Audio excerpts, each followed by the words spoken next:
কেরামান কাতিবিন কাঁদে বসিয়া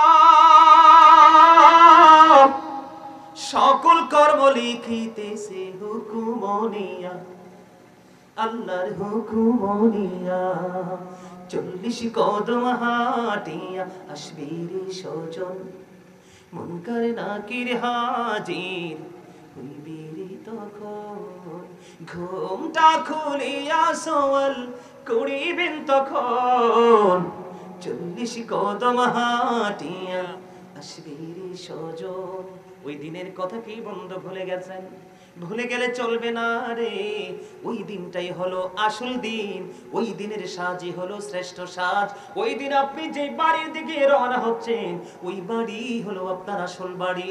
আমি আপনাদেরকে বলে দেই, এই যে পৃথিবীর বুকে মানুষের 3টা জিনিস শুধু তার মাত্র এক আপন। কয়টা? একটা হলো বন্ধু প্রতিদিন যা খায় সেটাই একমাত্র তার। প্রতিদিন যা সে পরিধান করে শেষ করে দেয় এটাই মাত্র তার। আর ইন্তেকাল করার আগে আল্লাহর সন্তুষ্টির জন্য যা খরচ করে যায় এটাই শুধু তার। আর বাকি সবগুলো বন্ধু অন্যের ওয়ারিসের। মরার পরে কোনো কিছুতে আর কোনো অধিকার চলে না। ঠিক কিনা বলেন বন্ধুরি আমার? আল্লাহ রাব্বুল আলামিন বলে দিয়েছেন, কবর যখন ওপেনিং করা হবে, কবর যখন উন্মুক্ত হয়ে যাবে, আপনি আমি আমরা প্রত্যেকে কে কি করেছি আর কি করিনি প্র্যাকটিক্যালি দেখতে পারবো, জানতে পারবো। ওইখান থেকে কেউ কোনোদিন বাঁচতে পারবো না। তাহলে সেই দিনের কথা মনে করার দরকার আছে না নাই? সেই দিনের কথা মনে রাখার দরকার আছে না নাই? ও বন্ধু, হাদিস শরীফের মধ্যে এসেছে, আল কবরু রাওজাতুম মিন রিয়াদিল জান্নাতি আও হুফরাতুম মিন হুফারিন নার। কবরটা জান্নাতের একটা বাগান হবে, জাহান্নামের একটা গর্ত হবে। কারো কারো জন্য কবরটা জান্নাত হবে, আবার কারো কারো জন্য কবরটা জাহান্নাম হবে। বন্ধু, আমি আপনাদেরকে বলে দিতে চাই, আজকে আমরা যারা এসেছি আমাদের জন্য জান্নাত, আর যারা আসতে পারেনি, বসতে পারেনি এবং ঈমানকে মজবুত করতে পারেনি তাদের জন্য হবে কবর জাহান্নাম। আমি আপনাদেরকে বলে দিই, প্রাণ করে বন্ধু শুনবেন, মৃত্যুবরণ করার পরে মানুষকে সুন্দর করে সাজিয়ে গুছিয়ে কবরের দিকে নিয়ে যাওয়া হয়। ঠিক কিনা বলেন? কবরের দিকে নিয়ে যাওয়া হয়। কবরে যখন নিয়ে যাওয়া হয়, কবরে নিয়ে যাওয়ার পরে বন্ধু কবরে যখন রাখা হয়, কালো চক্ষু বিশিষ্ট, কালো বর্ণের নীল চক্ষু বিশিষ্ট 2জন ফেরেশতা ওই কবরের মধ্যে প্রবেশ করে। গভীরভাবে খেয়াল করেন কবরটা কত ভয়ঙ্কর হবে। ও বন্ধু, কবরে যখন রাখবে, কালো বর্ণের নীল চক্ষু বিশিষ্ট 2জন ফেরেশতা আসবে। আসার পরে আল্লাহর বান্দাকে প্রশ্ন করবে। আল্লাহর বান্দাকে যখন প্রশ্ন করবে, প্রশ্ন করার পরে বান্দা উত্তর দিবে। কি প্রশ্ন করবে? তোমাদের মাঝে যিনি আসিছিল, তোমাদের মাঝে তিনি কি কি চিনো? হ্যাঁ আমি চিনি, তিনি আল্লাহর বান্দা এবং আল্লাহর প্রিয় রাসূল। নবী সম্পর্কে প্রশ্ন করা হবে।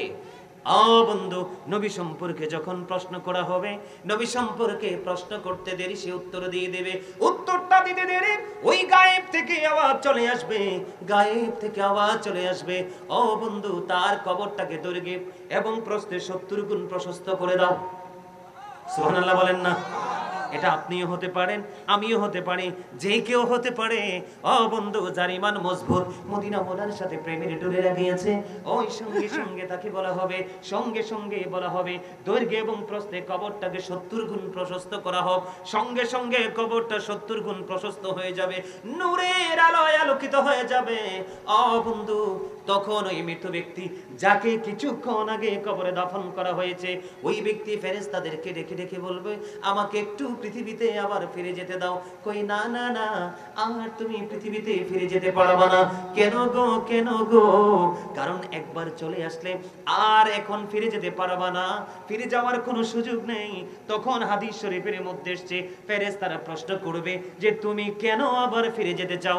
আমার আপন স্বজন আমার জন্য কান্নাকাটি করছে, চিৎকার করছে, হাজারে করছে। আমি তাদেরকে বলে দিতে চাই আমি ভালো আছি রে। কই না না না, আর পৃথিবীতে তুমি ফিরে যেতে পারবে না। তুমি নতুন বরের মতো ঘুমিয়ে যাও, ওই পর্যন্ত তুমি ঘুমাবে। তোমার অধিক প্রিয়জন যতক্ষণ না পর্যন্ত তোমাকে না ডাকবে। জোরে জোরে বলেন না সুবহানাল্লাহ। মুমিনের প্রিয়কে আল্লাহ, আল্লাহু ওয়ালিয়ুল্লাযিনা আমানু, ঈমানদারদের সত্যিকারের বন্ধু হলো আমার আল্লাহ। ঠিক কিনা বলেন? এই জন্য ফেরেশতারা বলবে তুমি তো পরীক্ষা ইন্টারভিউ নেওয়া হয়েছে, তোমার যে এক্সাম হয়েছে, ওই যে বর্জখী জীবন, 5 স্টেজ কবরের জীবন, যেটা হলো বন্ধু বিচার আচার হাসর পর্যন্ত আপনাকে এই জায়গায় থাকতে হবে। আপনার কবরটা কি হয়ে গেল? দৈর্ঘ্যে এবং প্রস্থে 70 গুণ চওড়া হয়ে গেল, নূরের আলোতে আলোকিত হয়ে গেল।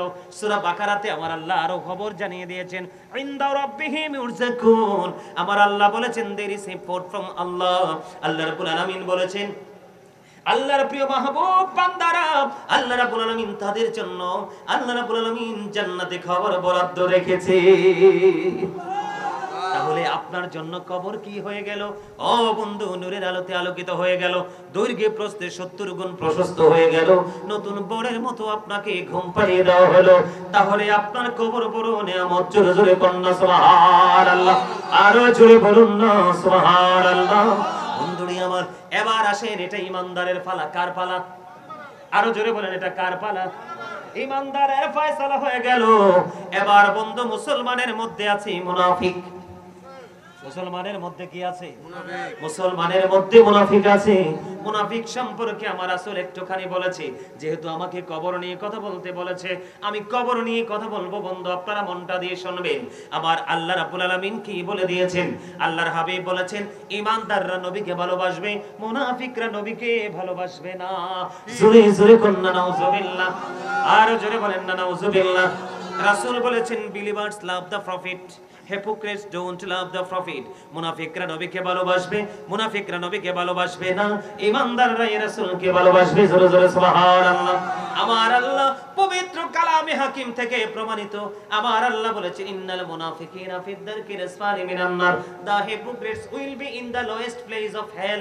মুনাফিকরা জাহান্নামের একেবারে সর্বনিম্ন জায়গায় থাকবে। জোরে জোরে বলুন না নাউজুবিল্লাহ। তাহলে এবার মুনাফিকের কাছে আসলাম। মুনাফিক কি জানেননি? চিনেননি? চিনেন না? মুনাফিকরা কথা যখন বলবে মিথ্যা বলবে। মুনাফিকের কাছে যখন কথা, মানুষ যখন কোনো আমানত রাখবে সেটা খেয়ে ফেলবে।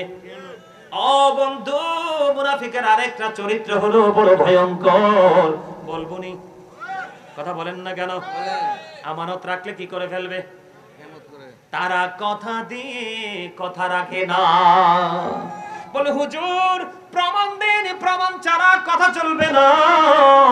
আপনি আমি পৃথিবীতে আসার আগে সকল আত্মা যখন সৃষ্টি করা হয়েছিল, আমার আল্লাহ রূহের জগতে বন্ধু একটা মিটিং ডেকেছিলেন।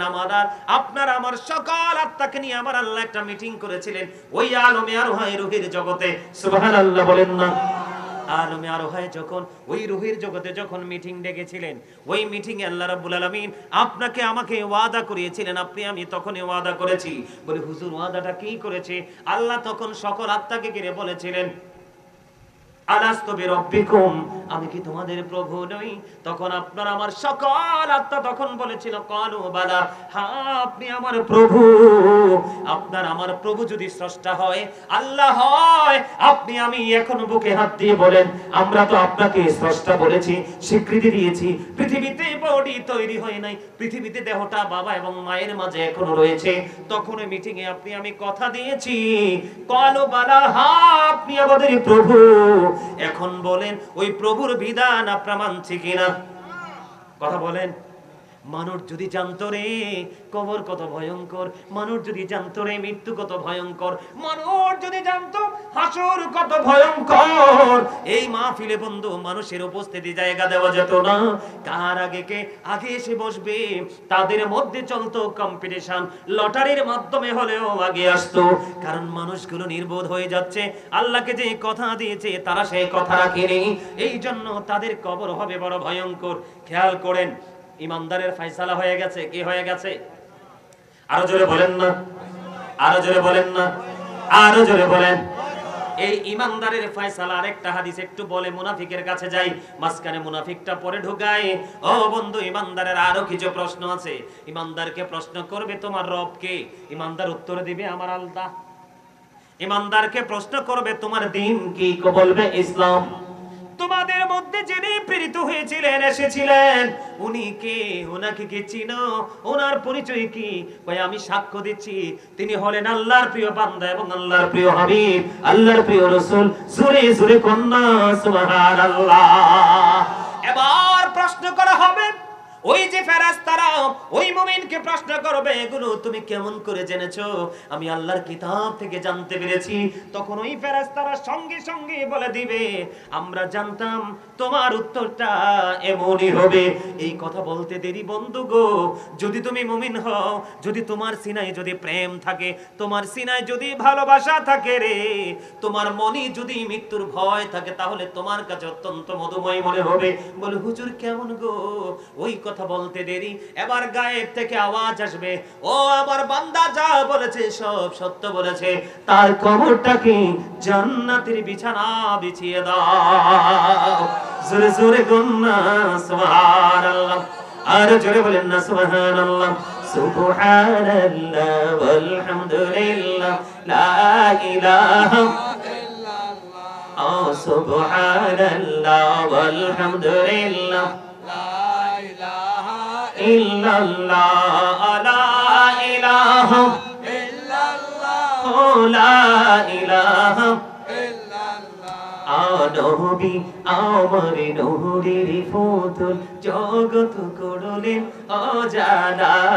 নবী আমার নূরের ফুতুল, জগৎ করলেন অজানা। রোজ হাসরে করবেন তিনি উম্মতের ফায়সালা। সুবহানাল্লাহ আলহামদুলিল্লাহ লা ইলাহা ইল্লাল্লাহ, সুবহানাল্লাহ ওয়ালহামদুলিল্লাহ লা ইলাহা ইল্লাল্লাহ, লা ইলাহা ইল্লাল্লাহ, লা ইলাহা ইল্লাল্লাহ, লা ইলাহা ইল্লাল্লাহ মুহাম্মাদুর রাসূলুল্লাহ সাল্লাল্লাহু আলাইহি ওয়াসাল্লাম। কি রে স্বাস্থ্য ভাই, তোর মন খারাপ কিনলে? হার্ট অ্যাটাকে মারা যাইবা কইয়া দিলাম। সবসময় ফ্রি মনে থাকবা, হাসি খুশি থাকবো। ওই তো পিচ্ছিটা কেমনে হাসে, দেখছো না টুপি চারাটা? খুব প্রাণ খুললে আলোচনা শুনতেছে, সাথে সাথে জিকির করতেছে, পাশাপাশি হাসতেছে। হাসি মানুষের জীবনে একটা গুরুত্বপূর্ণ নেয়ামত। নবীজি বলেছে, সুস্থ থাকতে চাইলে হাসো। যত বেশি ফ্রি থাকবে তত বেশি হার্ট ভালো থাকবে, আর যত বেশি হার্ট ভালো থাকবে তোমার জীবনের সুস্থতা তত বেশি। আমার হাদিস শরীফ তো আমি একটু ভিন্ন মানে ভাবে বলেছি, কিন্তু আল্লাহ রাসূলের কথা। সুবহানাল্লাহ বলেন, আরো জোরে বলেন, আরেকটু মহব্বতে। বন্ধুরে আমার, মুনাফিকের কাছে ছিলাম, কারণ মুনাফিক মানুষগুলো কথা দিয়ে কথা রাখে না। কেউ যদি বন্ধু আমানত রাখে, এটা খেয়ে ফেলে, খেয়ে বলে বিভিন্ন ভাবে ডোবাডুবি করে, এই ঘাট থেকে ওই ঘাটে, এই পার থেকে ও পারে, ঠিক কিনা? আর কথা যখন বলি মিথ্যা বলে রে। ও বন্ধু, তোমরা তোমাদেরকে বলে রাখি, এখন ম্যাক্সিমাম লোকই মিথ্যা বলার মধ্যে অভ্যস্ত। আছে না নাই? আছে। রসুলপুর কো ভাই, আমি আছি মাধবপুর, ঠিক কিনা কর? আরো জোরে। আছে কই বাতাকান্দি বাজারে, কয় আমি তো হোমনার কাছাকাছি। এগুলো কিন্তু মিথ্যা। যেহেতু কবর নিয়ে কথা বলছে, এগুলো একটু মনে করিয়ে দেওয়া দরকার। তোমাকে কেউ মারবে না, তোমাকে কেউ প্রেসার দিবে না, তোমাকে কেউ প্রহার করবে না। তুমি যেখানে আছো অবস্থার সম্পর্কে জানান দিবে। তবে হুজুর, যদি কোনো বিপদের সময় সামনে আসন্ন থাকে, তাহলে সেই ক্ষেত্রে তুমি টেকনিক অবলম্বন করতে পারো। কুমিল্লায় থেকে ঢাকা বলতে পারো, ঢাকায় থেকে তুমি রসুলপুর বলতে পারো। জোরে কন্যা ঠিক না ঠিক? কিন্তু স্বাভাবিকভাবে মিথ্যা বলা যাবে না। আমার দিকে তাকান, আপনার সিকিউরিটি দিচ্ছে আল্লাহর প্রিয় ফেরেশতারা। আপনি মনে করেন না যে আপনি আমি গায়ের জোরে চলছি। আপনার আমার সিকিউরিটি, আপনার আমার পাহারা দিচ্ছে ফেরেশতারা। বন্ধু, তুমি যদি মিথ্যা কথা বলো, আজকের হাদিসখানা তোমরা মুখস্থ করে যাও। তুমি যদি মিথ্যা কথা বলো, তোমার বন্ধু হিসাবে যে ফেরেশতাদেরকে আল্লাহ রাব্বুল আলামিন তোমার সাথে নিয়োজিত করে দিয়েছে, ওই ফেরেশতারা মিথ্যা কথা বলার কারণে তোমার কাজ ছেড়ে 1760 গজ দূরে চলে যাবে। হুজুর, হুজুর গো, কেন আমার বন্ধুরা, আমার সিকিউরিটিরা, আমার সিপাহীরা আমাকে ছেড়ে দূরে চলে যাবে কেন? তুমি মিথ্যা কথা বলার কারণে হয়ে গেলা তুমি মুনাফিক।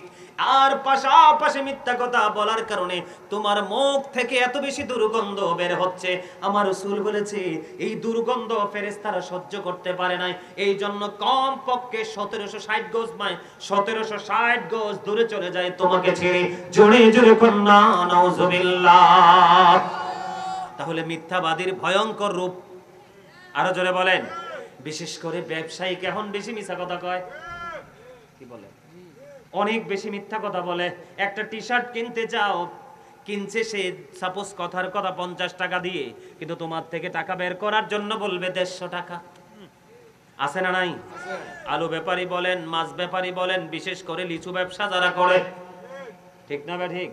জীবনে সহজে দাদা ভাই 100 লিচু মিলানো যায় না, কথা বলেন ঠিক না ভাই? ঠিক।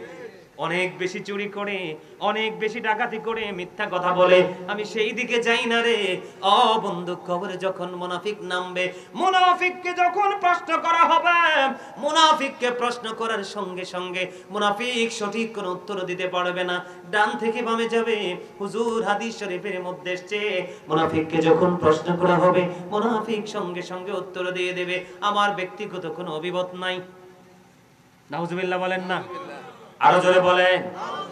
কই সলিমউদ্দিন যেটা বলতো আমিও সেটা মানতাম। নাউজুবিল্লাহ বলেন না কেন? আরো জোরে। তার মানে অমুক যেটা বলতো আমিও সেটা বলতাম, অমুক যেটা মানতো আমিও সেটা মানতাম। এটা হলো মুনাফিকের কথা। আরো জোরে কোন না? আরো জোরে। যেমন যেমন আমি एग्जांपल দেই, আমাদের দেশে অনেক মানুষ আছে, এখন যুগে যুগে এটা বেড়ে চলেছে, নবীকে বলে আমাদের মতো। আপনারা কে কে এটার পক্ষে হাত তোলেন? মাশাআল্লাহ, you are very clever, very good, আলহামদুলিল্লাহ বলেন। আপনারা সবাই অ্যালার্ট, সবাই সতর্ক, আলোচনা অত্যন্ত সিনসিয়ারলি আপনারা আলোচনা শুনতেছেন, আলহামদুলিল্লাহ বলেন। আল্লাহ আপনাদের সবাইকে মদিনাওয়ালার সচ্চা প্রেমিক হিসেবে কবুল করে নিক, আমিন। আরো জোরে বলেন না আমিন, আরো জোরে বলেন আমিন। নবী কখনোই আমাদের মতো হতে পারে না। মুসা নবী আল্লাহকে দেখতে চাইলেন, মুসা বলে রব্বি আরিনি, আল্লাহ বলে লান তারানি। মুসা আল্লাহকে দেখতে চায়, আল্লাহ কয় না না না। মুসা মানতে নারাজ, আল্লাহ কেন দেখবো না? আমার আল্লাহ ডেকে ডেকে বলে, মুসা রে, ওই তুর পাহাড়ের দিকে তাকিয়ে দেখো, যদি তুর পাহাড়ের অস্তিত্ব দেখতে পাও, আমি আল্লাহকে দেখতে পাবা। মুসা তুর পাহাড়ের দিকে তাকায়া দেখে, তুর পাহাড়ের অস্তিত্ব নাই। আল্লাহু আকবার বলেন না? যে 8 জন নবী, আল্লাহ কয়জন নবী? খেয়াল করে নওয়াজ বোঝেন, ঈমান কত মজবুত করে ধরে রাখতে হবে।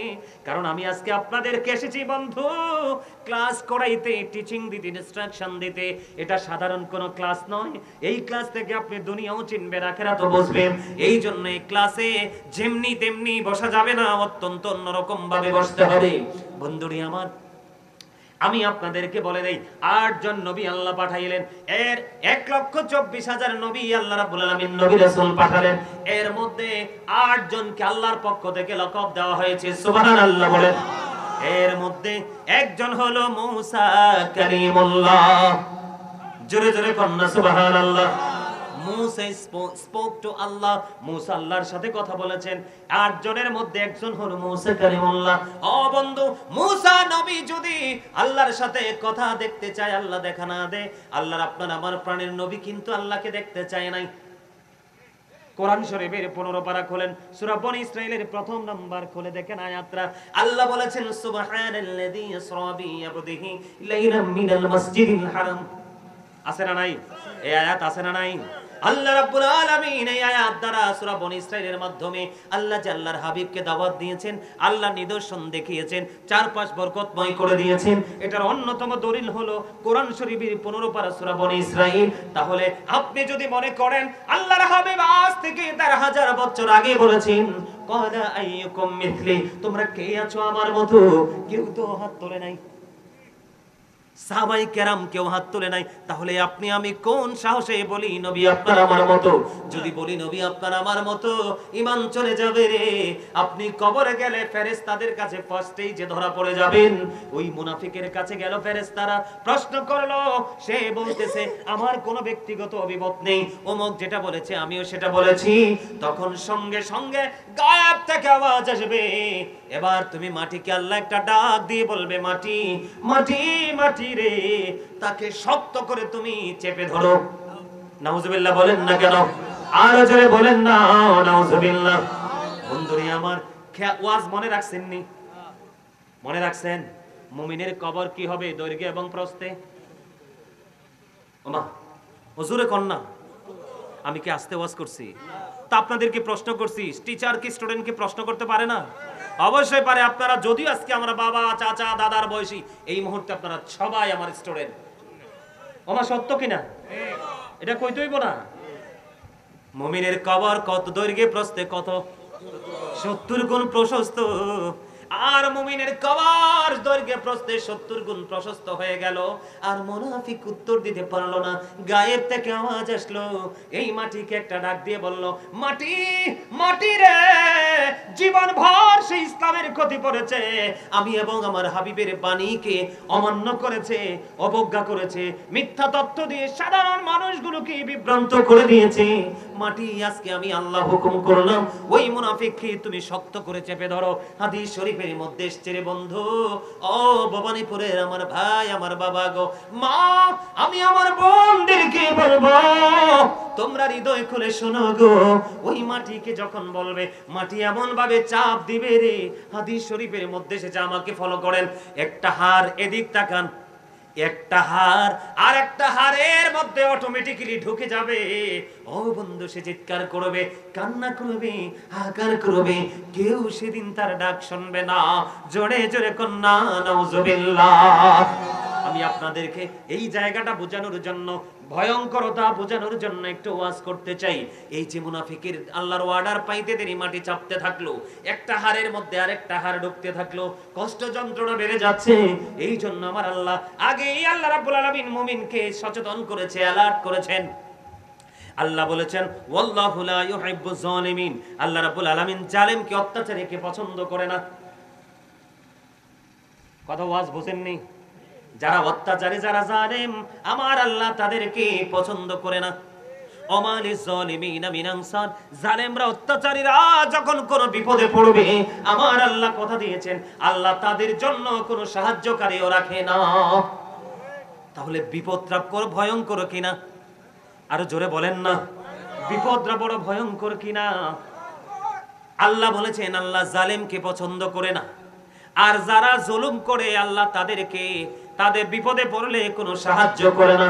সূরা ইউনূসের 44 নম্বর আয়াতে আল্লাহ রাব্বুল আলামিন বলেছেন, ইন্নাল্লাহা লা ইয়াজলিমুন নাসা শাইয়্যান ওয়ালাকিন্নান নাসা আনফুসাহুম ইয়াজলিমুন।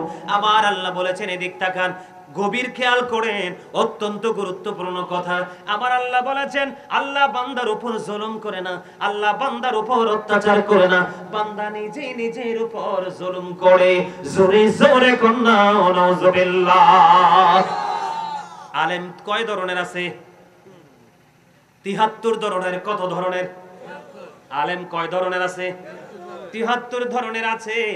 ও বন্ধু, 72 দলের বক্তব্যের মধ্যে ডিস্টার্ব খুঁজে পাওয়া যাবে। আমার কথা কন না কিনলে ওমা, আমরা কয়দিন আগে হনেন নাই, একজনে কইছে মা খাদিজা নাকি জীবনে এক ওয়াক্ত নামাজও পড়ে নাই। নাউজুবিল্লাহ কোন? মা খাদিজা নাকি জীবনে পর্দাই করে নাই। আরো জোরে কোন নাউজুবিল্লাহ। আপনারা শুনেন নাই আরেকজনে কইছে রোজা আর পূজা এক জিনিস। কথা বলেন না কেন? মুদ্রার এপিটার উপর, আরে মিয়া, রোজা হলো ফরজ। রোজা কি? যারা রোজাদার, ওয়াজ একটু করতে হয়, যেহেতু কবরের কাছে আইছি, করবনি দাদা ভাই, ওয়াজ একটু করা প্রয়োজন। কাউকে মিন করে বলছি না, আপনাদেরকে বাঁচানোর জন্য বলছি। রোজা হলো ফরজ, মুমিনের জন্য ফরজ।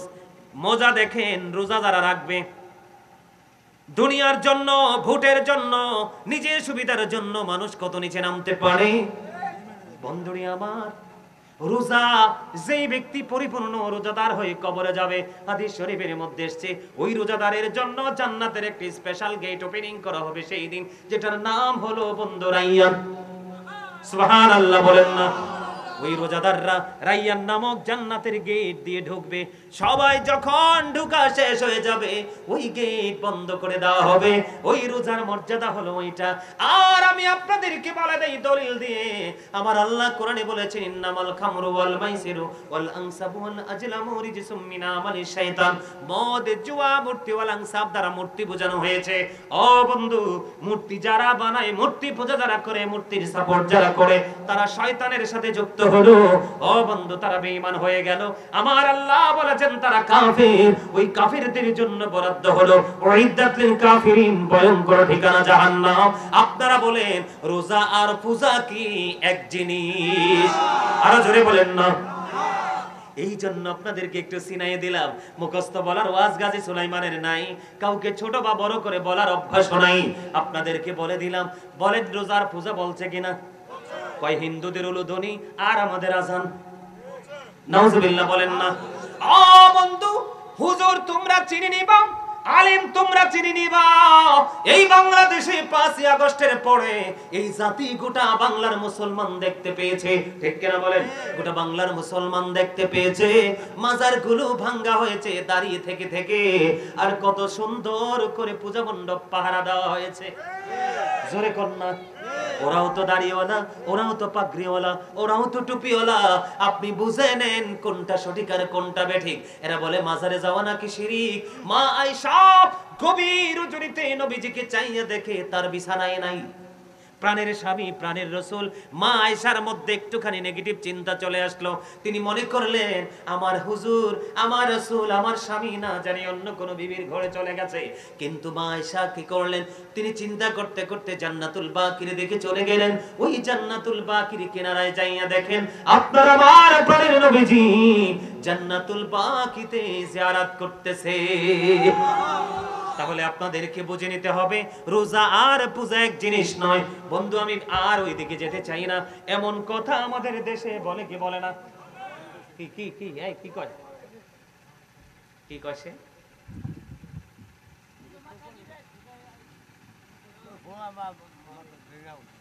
আমার কথা কি বুঝতেছেন? তাহলে 73টা দানদেরকে সেই ট্রেনিং।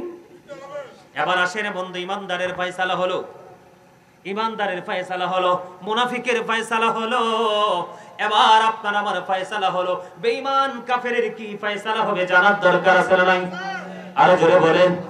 বেঈমান কাফেরদের কবরে তাদেরকে যখন প্রশ্ন করা হবে তারা বলবে লা আদ্রি,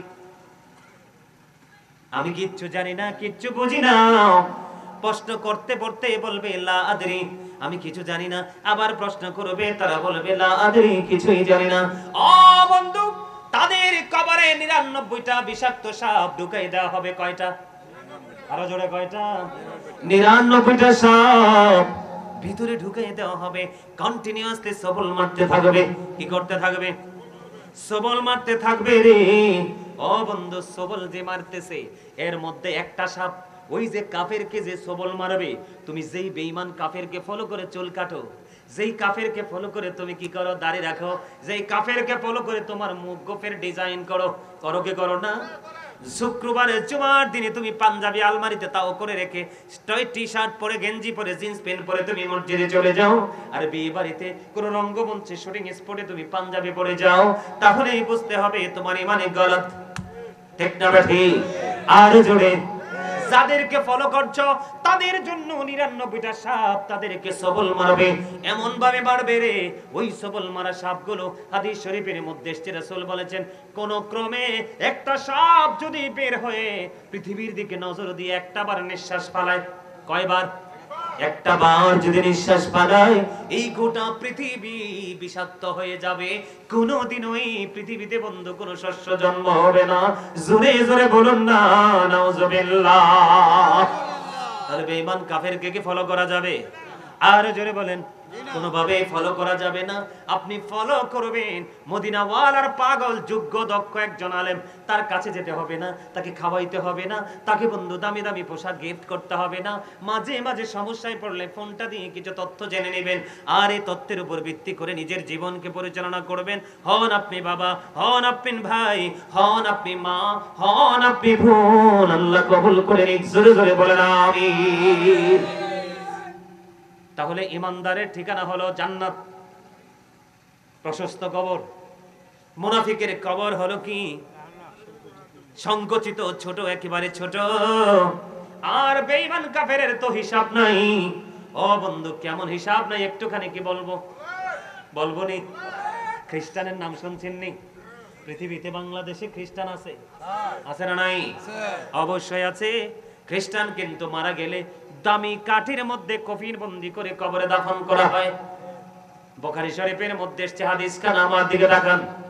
কবরের কথা বলছি, নবীকে না চিনলে যে কবর কত ভয়ঙ্কর হবে এটা বোঝার জন্য। বুখারী শরীফের হাদিস, গভীর মনোযোগ দিয়ে শ্রবণ করুন বন্ধু।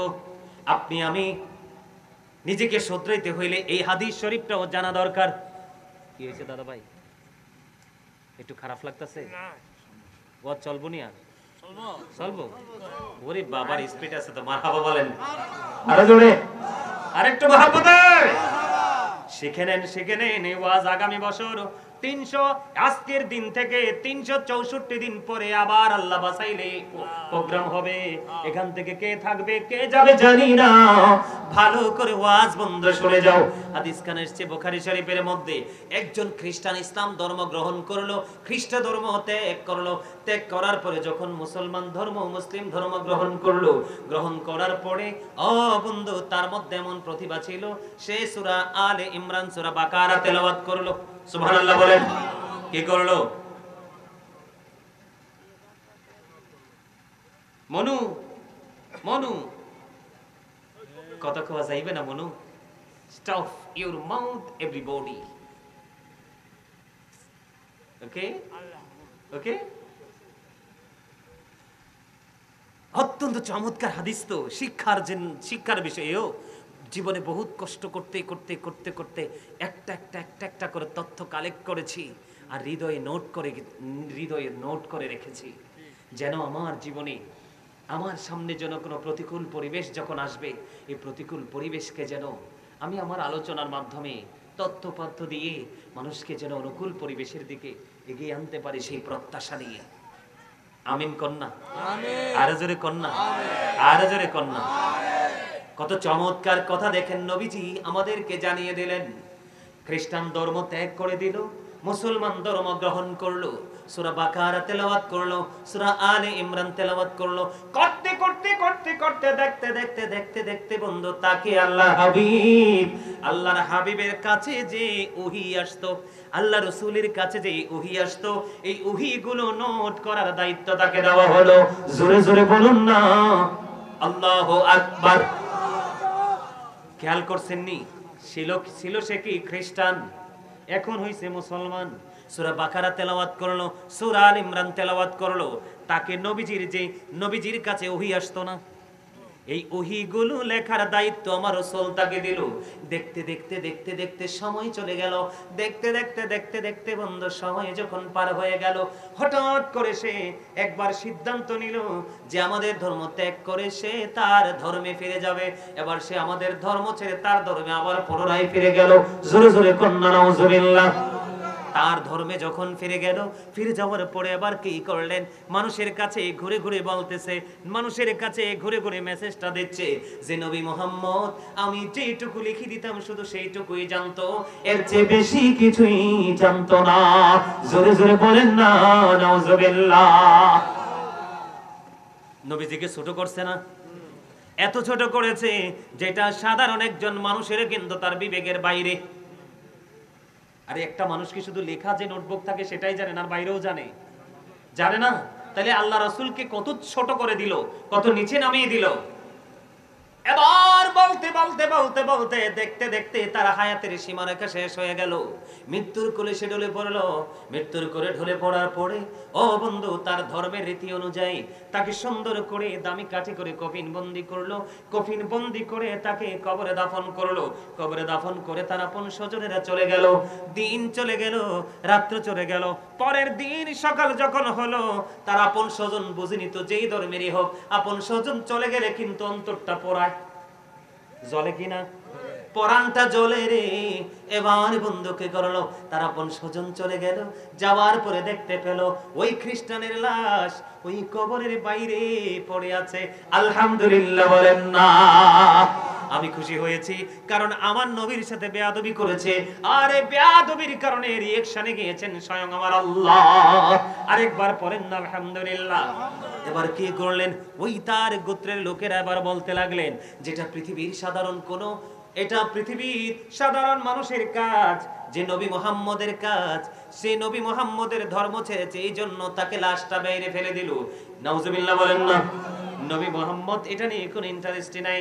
তার কবরটাকে আজকে আরো দাফন করলেন, দাফন আরো বেশি গভীর করে আজকে আবার তাকে দাফন করলেন। দাফন করার পরে বন্ধ দিন রাত চলে গেল। পরের দিন সকালবেলা আসলেন, আয়েশা দেখে আবারও তার লাশটা মাটির বাইরে। জোরে জোরে বলেন না আলহামদুলিল্লাহ। আজকে আবার কি করলেন, আরো বেশি গভীর করে খনন করলেন, গভীর করে খনন করলেন আর বলতে থাকলেন নবী মুহাম্মদের কাজ। জোরে বলেন না নাউজুবিল্লাহ। খনন করে আজকে আবার তার লাশটাই কবরের মধ্যে দাফন করলো। দাফন করে তো আবার পুনরায় চলে গেল, দিন চলে গেল, রাত চলে গেল, সব চলে গেল। বন্ধু সর্বশেষে আবার পরের দিন সকালবেলা তার লাশটা দেখতে আসলো কবরে। কবরে আসার পরে চাইয়া দেখে আজকেও তার লাশটা কবরের বাইরে পড়ে আছে। এবার তার আপন স্বজনেরা সবাই মিলে বলল, না না না, এটা পৃথিবীর সাধারণ কোনো মানুষের কাজ হতে পারে না, এটা ওই স্রষ্টার কাজ হতে পারে। এই কথা বলে তার লাশটা কফিনবন্দি অবস্থায় মাটির বাইরে ফেলে চলে গেল। জোরে জোরে বলেন না আলহামদুলিল্লাহ। বুঝতে পারছেন নি? এই জন্য প্রত্যেকটা মানুষের চলার ক্ষেত্রে মরণের কথা স্মরণ রাখা উচিত, ঠিক কিনা বলেন? মরণের কথা মানুষ স্মরণ কেন করো না,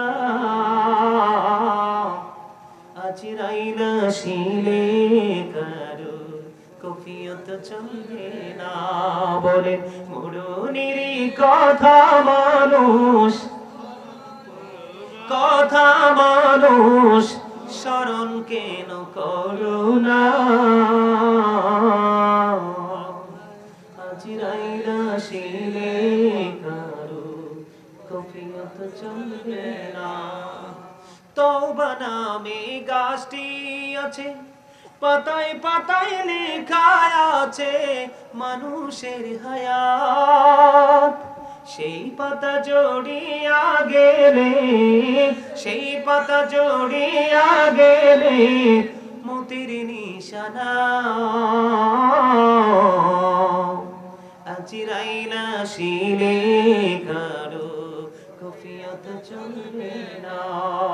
সিকান্দারে কি বাদশাহ ছিলেন, তার মতো আর ধনী লোক কেহই না ছিলেন। খালি হাতে চলে গেলেন, খালি হাতে চলে গেলেন, কিছুই নিতে পারলেন না। আজরাইলা শিলে কারো কফিয়ত চলবে না, ঠিক কিনা বলেন? ওই দিনটার কথা আমাদের মনে, এই দিনটার কথা আমাদের মনে রাখার দরকার আছে না নাই? আরো জোরে বলেন, আমরা সেই দিনটাকে মনে রাখবো তো? সম্মানিত উপস্থিতি, কবরটাতে এত ভয়ঙ্কর, যারা জাহান্নামী হবে, ওই যে মুনাফিকের কথা বললাম, শুধু যে তাদেরকে হাড় গোড় ভেঙে যাবে, এই সাজাটা কন্টিনিউ চলতে থাকবে, শুধু এটাই না, বিভিন্ন রকমের আযাব তাদের কবরে চলতে থাকবে, বিভিন্ন রকমের। কেমন? তারা পানির তৃষ্ণা লাগবে, কি লাগবে? উত্তপ্ত গরম পানি তাদের মাথায় ঢেলে দেওয়া হবে, পেটের মধ্যে ঢুকবে আর সব কিছু গলে গলে বের হতে থাকবে, কিন্তু মরতেও পারবে না, বাঁচতেও পারবে না, পালাইতেও পারবে না। আবার কাউকে সেদিন বিপদের কান্ডারি হিসাবে খুঁজেও পাবে না। নাউজুবিল্লাহ বলেন না। তাদের জন্য আরো কিছু আছে, স্পেশাল খাবার বরাদ্দ আছে। কি? একটা খাবার হলো জাক্কুম। এত ভয়ঙ্কর এই জাক্কুমটা, যদি পৃথিবীর বুকে এই মুহূর্তে ভবানীপুরে একটা ফোঁটা পড়ে, কিয়ামত পর্যন্ত মাটি বিষাক্ত হবে, কোনোদিন এই জমিনে কিছু জন্ম। নাউজুবিল্লাহ বলেন। আরেকটা খাবার আছে, তিনাতুল খাবার। কি কথা বলেন? এটা হলো আরেকটা জাহান্নামের নিংড়ানো রক্ত, পুজ অথবা ঘাম। জোরে জোরে কন্যা নাউজুবিল্লাহ। এটা খেতে দেওয়া হবে, খাইতে হবে। খাবো না, খাইতে পারবো না, সেদিন এইরকম ধরনের কোনো পাওয়ার চলবে না। জোরে কন্যা নাউজুবিল্লাহ। আল্লাহ আমাদের সবাইকে এই কবরের কথা চিন্তা করে, হাসরের কথা চিন্তা করে আল্লাহ যেন আমাদেরকে পথ চলার তৌফিক দান করে। মা আয়েশা একদিন রাসূলকে প্রশ্ন করেছিলেন, নবী গো, ইয়া রাসূলুল্লাহ, কাল হাসরের ময়দানে নারী পুরুষ কি একসাথে থাকবে? থাকবে, পরনে পোশাক থাকবে না, তারা উলঙ্গ থাকবে। নারী কি পুরুষের দিকে তাকাবে না, পুরুষ কি নারীর দিকে তাকাবে না? আমার রাসূল বললেন, আয়েশা রে, ওই দিনটা তো ভয়ঙ্কর হবে, কেউ কারো দিকে তাকাবার মতো কোনো মানসিকতা থাকবে? যে প্রাণী তার পেট থেকে বাচ্চা দিয়েছে, কি দিয়েছে, সে তার বাচ্চাটাকে ফিরে পাওয়ার আর কোনো প্রত্যাশা থাকবে না। সেদিন এত ভয়ঙ্কর হবে। আল্লাহ রাব্বুল আলামিন সব কিছু গুটিয়ে নেবে, যেমনি ভাবে লিখিত দপ্তরকে গুটিয়ে নেওয়া হয়, হয় না? দলিল লেখক অফিসে যান নাই, স্কুলের অফিস কক্ষে যান নাই, মাদ্রাসার অফিস কক্ষে যান নাই, এবং আপনার জীবনের স্মৃতি বিজড়িত যে পাতাগুলো আছে এগুলো তো কি আমরা একদিন কি করে নেই, গুটিয়ে নেই, নেই কি নেই না? নেই না? সবকিছুর একটা শেষ তো আছে, আছে কি না? ঠিক তেমনি ভাবে আল্লাহ রাব্বুল আলামিন একদিন সবকিছু গুটিয়ে নেবে। আকাশটা ভেঙে পড়বে, তারকাগুলো ঝরে ঝরে পড়বে, সমুদ্র সেদিন উদ্বেলিত হবে, গর্ভবতী মা তার বাচ্চা প্রসব করার আগেই গর্ভপাত করে ফেলবে, কিন্তু তার কোনো খবরও থাকবে না। আল্লাহু আকবার বলেন না? কবর থেকে পরের জীবনটা অত্যন্ত ভয়ঙ্কর। পৃথিবীর কেউ আপনার পাশে থাকবে না, কেউ না। আল্লাহ যেন আমাদের সবাইকে কবরের কথা চিন্তা করে পথ চলার তৌফিক দান করে। সকলে বলুন আমিন, আরো জোরে বলুন আমিন। সম্মানিত উপস্থিতি, সকলে ঈমানি ঝান্ডাটা শক্ত করে হাতে রাখবেন, তারপরে 5 ওয়াক্ত নামাজ পড়বেন, তারপরে হালাল পথে রোজগার করবেন, মা বাবার সাথে ভালো আচরণ করবেন, সত্যিকারের হক্কানি একজন পীরের হাত ধরবেন, সামাজিক বন্ধন পারিবারিক বন্ধনে আবদ্ধ হবেন, বেশি বেশি করে দুরূদ এবং জিকিরের মাধ্যমে নিজের জীবনটাকে সামনের দিকে এগিয়ে নেবেন। আল্লাহ যেন আমাদের সবাইকে সেইভাবে পথ চলার তৌফিক দান করে। সকলে বলুন আমিন, আরো জোরে বলুন আমিন। আল্লাহ রাব্বুল আলামিন আজকে যে আলোচনা করেছি, আলোচনা যদি কষ্ট পেয়ে থাকেন আল্লাহর হস্তে ক্ষমা করে দিবেন। যদি ভালো লেগে থাকে সেই আলোচনার উপর ভিত্তি করে বাস্তব জীবনটাকে বাস্তবায়ন করার চেষ্টা করবেন। আল্লাহ আমাদের সবাইকে আল্লাহর প্রিয় মাহবুব বান্দাদের অন্তর্ভুক্ত করে দিন। সকলে বলুন আমিন। এই তাবারক কি আছে? না, নাই। একদম ভালো কাজ করছেন, আমি খুশি হয়েছি। কেউ খুশি হোক বা না, একদম না, আর তো করা যাবে না, অনেক সময় হয়ে গেছে। মিলাদ পড়বো, কিয়াম করবো, মুনাজাত দিব, বের হতে হবে, অনেক দূরে রাস্তা।